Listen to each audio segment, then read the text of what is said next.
Hi all, welcome back to Mangalore ರುಚಿ.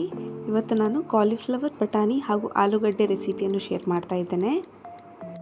ಇವಾಗ ಒಂದೆರಡು ಮೀಡಿಯಮ್ ಆನಿಯನ್, ಒಂದು ದೊಡ್ಡ ಟೊಮೆಟೊ, ಒಂದೆರಡು ಎಸಳು ಕರಿಬೇವಿನ ಸೊಪ್ಪು ಹಾಗೂ 8 ಎಸಳಷ್ಟು ಬೆಳ್ಳುಳ್ಳಿಯನ್ನು ಕಟ್ ಮಾಡಿ ತಗೊಂಡಿದ್ದೇನೆ. ಇವಾಗ ಇಲ್ಲಿ ನಾನು ಒಂದು ಪ್ಯಾನಿಗೆ 2 ಟೀ ಸ್ಪೂನಷ್ಟು ಕೊತ್ತಂಬರಿ ಕಾಳನ್ನು ಹಾಕ್ತಾ ಇದ್ದೇನೆ. ಇಲ್ಲಿ ನಾನು ಮಸಾಲೆಗಳನ್ನು ಡ್ರೈ ರೋಸ್ಟ್ ಮಾಡಿ ತಗೊಳ್ತಾ ಇದ್ದೇನೆ. ಇವಾಗ ಇಲ್ಲಿ ನಾನು ಒಂದು 1/2 ಸ್ಪೂನಷ್ಟು ಸಾಸಿವೆಯನ್ನು ಹಾಕ್ತಾ ಇದ್ದೇನೆ. ಸಾಸಿವೆ ಸ್ವಲ್ಪ ಜಾಸ್ತಿ.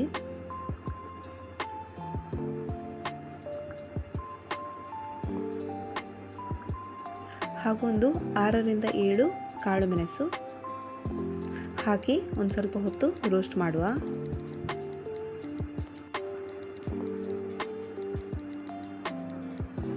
ಒಂದು ಸ್ವಲ್ಪ ಹೊತ್ತು ರೋಸ್ಟ್ ಆಗಿದ್ದೆ. ಇಲ್ಲಿ ನಾನು ಸ್ವಲ್ಪ ಮೆಂತ್ಯ ಕಾಳನ್ನು ಹಾಕ್ತಾ ಇದ್ದೇನೆ. ಒಂದು 1/4 ಸ್ಪೂನಷ್ಟು ಸಾಕು. ಹಾಗೂ ಒಂದು ಸಣ್ಣ ತುಂಡು ಚಕ್ಕೆ ಹಾಗೂ ಒಂದು 3 ಲವಂಗ ಹಾಕಿ ಸ್ವಲ್ಪ ಹೊತ್ತು ರೋಸ್ಟ್ ಮಾಡ್ತೇನೆ. ಮೆಂತ್ಯದ ಬಣ್ಣ ಚೇಂಜ್ ಆಗುವವರೆಗೂ, ಒಂದು ಕಂದು ಬಣ್ಣ ಬರೋವರೆಗೂ ಫ್ರೈ ಮಾಡಿ. ಹಾಗೂ ಇದನ್ನು ಸಪ್ರೇಟಾಗಿ ತೆಗೆಯುವ.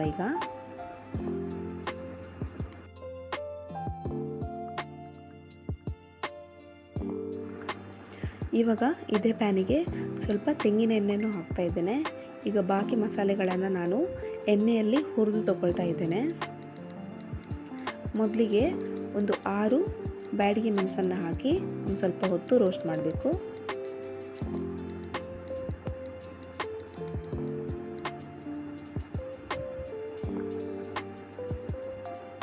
ಇದು ಫ್ರೈ ಆಗಿದ್ದೆ. ಇದನ್ನು ಪ್ಲೇಟಿಗೆ ತಗೊಳ್ತಾ ಇದ್ದೇನೆ. ಹಾಗೂ ಇದೇ ಎಣ್ಣೆಗೆ ನಾವು ಕಟ್ ಮಾಡಿ ಇಟ್ಕೊಂಡಂತಹ ಈರುಳ್ಳಿ ಎಲ್ಲವನ್ನು ಹಾಕೋದಿಲ್ಲ, 1.5 ಈರುಳ್ಳಿಯಷ್ಟು ಹಾಕಿದ್ದೇನೆ. ಹಾಗೂ ಬೆಳ್ಳುಳ್ಳಿ ಒಂದು 8 ಎಸಳಷ್ಟು ಉಂಟು. ಹಾಗೂ 1 ಎಸಳು ಕರಿಬೇವಿನ ಸೊಪ್ಪು. ಇಷ್ಟನ್ನು ಹಾಕಿ ಒಳ್ಳೆ ಮಾಡಿ ಫ್ರೈ ಮಾಡಬೇಕು.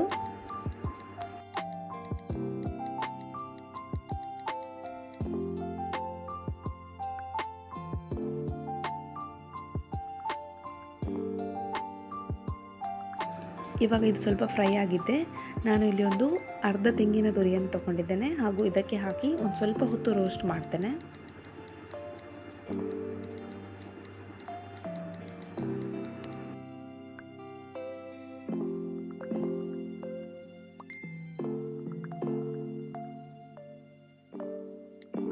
ಓಕೆ, ಮಸಾಲೆ ತಣ್ಣಗಾಗಿದ್ದೆ.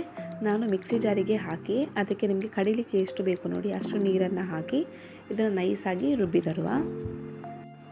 ಇವಾಗ ನಾನಿಲ್ಲಿ ಒಂದು ಸಣ್ಣ ಕುಕ್ಕರನ್ನು ತಗೊಂಡಿದ್ದೇನೆ. ಹಾಗೂ ಇಲ್ಲಿ ನಾನು ಬಟಾಣಿಯನ್ನು ಓವರ್ನೈಟ್ ನೆನೆಸಿ ಇಟ್ಟಿದ್ದೆ. ನಿಮಗೆ ಬಟಾಣಿ ನೆಕ್ಸ್ಟಿಗೆ ಯೂಸ್ ಮಾಡಲಿಕ್ಕಿದ್ರೆ ಓವರ್ನೈಟ್ ನೆನೆಸಿ ಇಡಬೇಕಾಗುತ್ತೆ.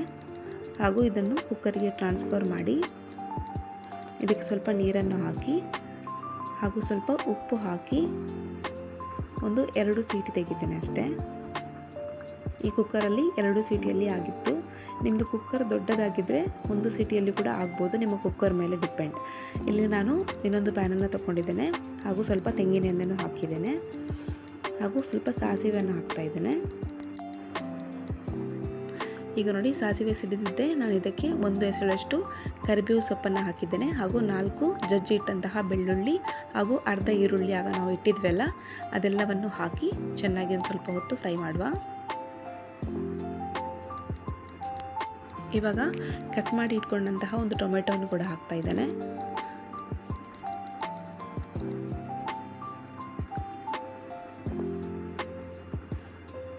ಸ್ವಲ್ಪ ಅರಶಿನವನ್ನು ಹಾಕ್ತಾ ಇದ್ದೇನೆ.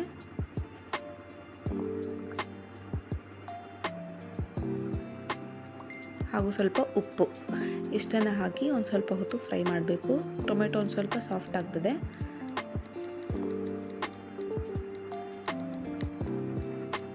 ಇವಾಗ ಆಲೂಗಡ್ಡೆಯನ್ನು ನಾನು ಸೇರಿಸ್ತಾ ಇದ್ದೇನೆ. ಯಾಕಂದರೆ ಆಲೂಗಡ್ಡೆ ಬೇಯೋದಕ್ಕೆ ಸ್ವಲ್ಪ ಜಾಸ್ತಿ ಟೈಮ್ ಇಟ್ಕೊಳ್ಳುತ್ತೆ. ಅದಕ್ಕೋಸ್ಕರ ಮೊದಲು ಆಲೂಗಡ್ಡೆ ಹಾಕಿ ಸ್ವಲ್ಪ ಹೊತ್ತು ಫ್ರೈ ಮಾಡಿ.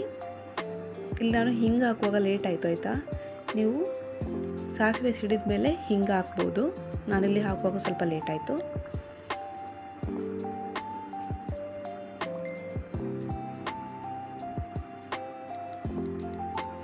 ಇದಕ್ಕೆ ನೀರು ಹಾಕಿ ಇದನ್ನು ಒಂದು ಸ್ವಲ್ಪ ಹೊತ್ತು ಬೇಯೋದಕ್ಕೆ ಇಡ್ತೇನೆ. ಯಾಕಂದರೆ ಕಾಲಿಫ್ಲವರ್ ಬೇಯಲಿಕ್ಕೆ ಜಾಸ್ತಿ ಸಮಯ ಬೇಡ. ಅದಕ್ಕೋಸ್ಕರ ನಾನು ಕಾಲಿಫ್ಲವರ್ ಆಮೇಲೆ ಹಾಕ್ತೇನೆ. ಇದನ್ನು ಸ್ವಲ್ಪ ಹೊತ್ತು ಬೇಯಿಸ್ತೇನೆ. ಸ್ವಲ್ಪ ಹೊತ್ತು ಬೆಂದಾದಮೇಲೆ ನಾನಿಲ್ಲಿ ಕಾಲಿಫ್ಲವರನ್ನು ಸೇರಿಸ್ತಾ ಇರೋದು.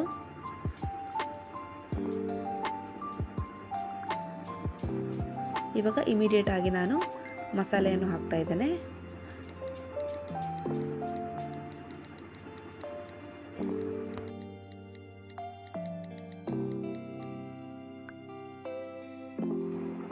ಇವಾಗ ಮಿಕ್ಸಿ ಜಾರ್ ತೊಳೆದ ನೀರನ್ನು ಕೂಡ ಇಲ್ಲಿಗೆ ಆ್ಯಡ್ ಮಾಡ್ತಾ ಇದ್ದೇನೆ ನಾನು. ನಿಮಗೆ ಎಷ್ಟು ನೀರು ಬೇಕೋ ಅಷ್ಟು ಆ್ಯಡ್ ಮಾಡ್ಕೊಳ್ಳಿ. ಹಾಗೂ ಬೇಯಿಸಿಟ್ಟಂತಹ ಬಟಾಣಿಯನ್ನು ಕೂಡ ಹಾಕ್ತಾ ಇದ್ದೇನೆ. ಸ್ವಲ್ಪ ಉಪ್ಪನ್ನು ಹಾಕಿ ಒಂದು ಕುದಿ ಬರಲಿ. ನೋಡಿ ಇವಾಗ ಚೆನ್ನಾಗಿ ಕುದಿ ಬರ್ತಾ ಇದೆ. ಉಪ್ಪೆಲ್ಲ ಇವಾಗ ಚೆಕ್ ಮಾಡ್ಕೊಳ್ಳಿ. ಹಾಗೂ ಊಟ ಮಾಡುವಾಗ ಒಂದು 1 ಅವರ್ ಆದಮೇಲೆ ಅಡುಗೆ ಮಾಡಿ ಒಂದು 1 ಅವರ್ ಆದಮೇಲೆ ಊಟ ಮಾಡಿದರೆ ನಿಮಗೆ ಕರಿದು ಟೇಸ್ಟ್ ಚೆನ್ನಾಗಿ ಗೊತ್ತಾಗ್ತದೆ. ಇಮಿಡಿಯೇಟಾಗಿ ಅಷ್ಟೊಂದೇನು ಗೊತ್ತಾಗೋದಿಲ್ಲ ಆಯಿತಾ. ಇವಾಗ ನೋಡಿ ಟೇಸ್ಟಿಯಾದಂತಹ ಕಾಲಿಫ್ಲವರ್, ಬಟಾಣಿ ಹಾಗೂ ಆಲೂಗಡ್ಡೆ ರೆಸಿಪಿ ಈಸ್ ರೆಡಿ. ನೀವು ಕೂಡ ನಿಮ್ಮ ಮನೆಯಲ್ಲಿ ಟ್ರೈ ಮಾಡಿ. ಇಂತಹದೇ ರೆಸಿಪಿಗಳಿಗೆ ನನ್ನ ಚಾನಲನ್ನು ಸಬ್ಸ್ಕ್ರೈಬ್ ಮಾಡಿ ಹಾಗೂ ನಿಮ್ಮ ಫ್ರೆಂಡ್ಸ್ ಹಾಗೂ ಫ್ಯಾಮಿಲಿಯೊಂದಿಗೆ ನನ್ನ ಈ ರೆಸಿಪಿಯನ್ನು ಶೇರ್ ಮಾಡಿ. Okay, thank you, bye.